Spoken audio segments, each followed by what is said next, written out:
2024 లేదా 25లో డిగ్రీ లేదా బీటెక్ చదివారా? సాఫ్ట్‌వేర్ జాబ్ కోసం ఎదురు చూస్తున్నారా? అయితే కోడ్ జ్ఞాన్ 100 డేస్ కోర్సులో చేరండి. జాబ్ సాధించండి. నమస్కారం రాజేష్ గారు. నమస్కారం శేష్ గారు. ఇంటర్లింక్ కాయిన్ ఏదైతే ఉందో క్రిప్టో కరెన్సీలో బాగా అవునండి. ట్రెండింగ్‌లో ఉంది అని చెప్పొచ్చు. చాలా మంది యూజర్స్ కూడా అది యూజ్ చేస్తూ హ్యాపీగా ఉన్న మీ కాయిన్ అనే వాళ్ళే ఎక్కువగా ఉన్నారు. అవును. దీని గురించి ఎప్పుడెప్పుడు కొత్త కొత్త అప్డేట్స్ వస్తాయా అని ఎదురు చూస్తూ ఉంటే యెస్. పేమెంట్ కార్డ్ అనేది కొత్తగా రావడం జరిగింది. అవునండి. సో అవును. ఇది ఎప్పుడు లాంచ్ చేయబోతున్నారు? ఈ పేమెంట్ కార్డ్ వల్ల ఎలాంటి ప్రయోజనాలు ఉంటాయి? ఇంటర్లింక్ కాయిన్ యూజ్ చేస్తూ ఉంటే ఎలాంటి బెనిఫిట్స్ ఉండే అవకాశం ఉందంటారు? శిరీష్ గారు, మీరు కూడా చాలా ట్రెండింగ్‌లో ఉన్నారు. ఇది యాక్చువల్‌గా లేటెస్ట్‌గా వచ్చిన న్యూస్ అనమాట.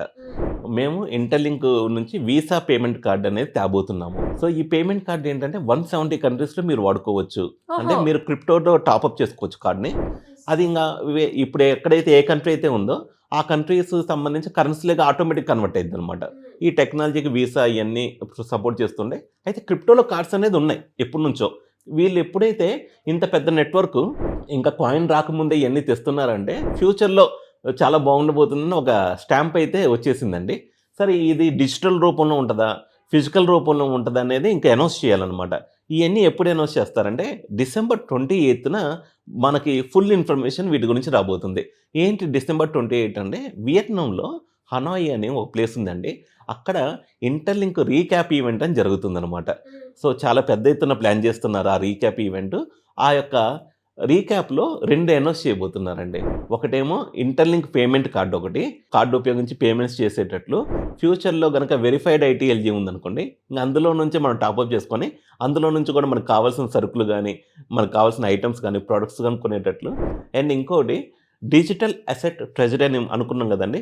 అంటే ఒక కంపెనీ గనక ఒక అసెట్ కింద పెట్టుకుంటే ఒక కాయిన్‌ని, దాని గ్రోత్ అనేది కూడా బ్యాలెన్స్ షీట్‌లో బాగుంటే ఆ కంపెనీకి బాగుంటది.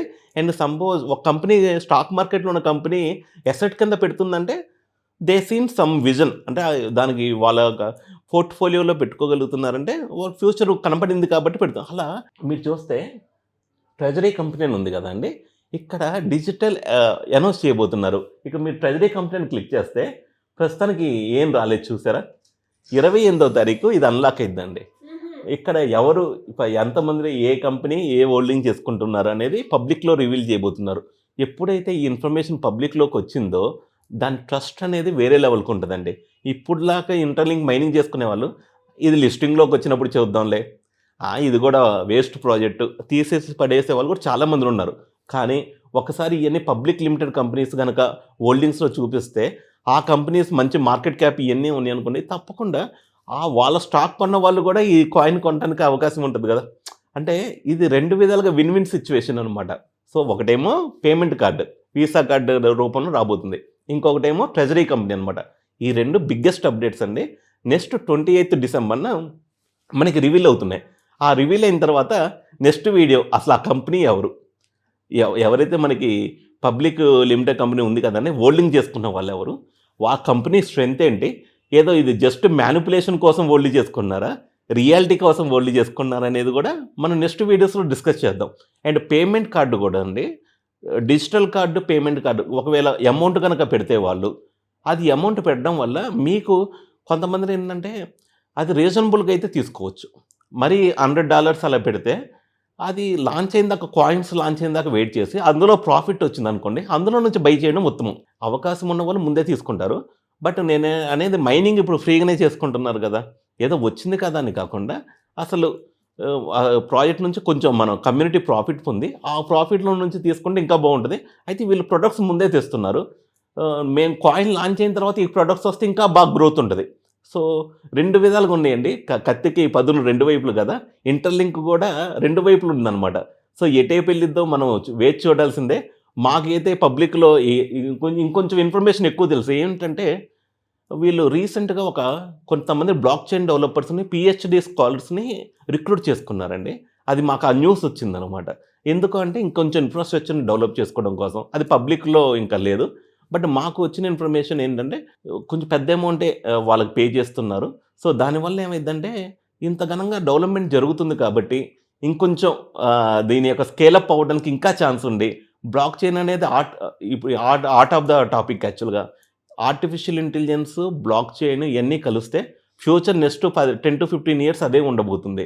సో తెలుసో తెలియకో మైనింగ్ రూపంలో అలాంటి టెక్నాలజీ మన దాకా వచ్చింది. ఎందుకంటే అండి, ఈ మైనింగ్ రావడం వల్లే నార్మల్ పీపుల్ కూడా అసలు క్రిప్టో వాలెట్ అంటే ఏంటని తెలుసుకుంటున్నారు. ఈ క్రిప్టో వాలెట్‌లో అసలు ఏమేం కాయిన్స్ ఉన్నాయని తెలుసుకుంటున్నారు. యూఎస్ స్టాక్స్‌ను కూడా ఈ విధంగా మనం కొనవచ్చని తెలుసుకుంటున్నారు. డిజిటల్ ఇప్పుడు గోల్డ్ కొనాలంటే 1 గ్రాము బయటకెళ్ళి కొనడం, జీఎస్టీలు ఇయన్నీ ఉంటాయి కదండీ!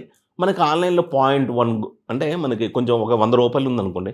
రూ. 100తో కూడా మనం గోల్డ్ కొనుక్కోవచ్చనమాట. అంటే ఎన్నో ఆపర్చునిటీస్ పబ్లిక్ ముందు ఉంచుతున్నారనమాట. సో, ఏది టైం వేస్ట్ కాదండి. మీరు మైనింగ్ చేసుకుంటున్నందుకు యాజ్ ఎ రివార్డ్ కింద కాయిన్‌లొస్తున్నాయి. అన్నిటికన్నా మించి ఒక నాలెడ్జ్ అనేది వస్తుంది.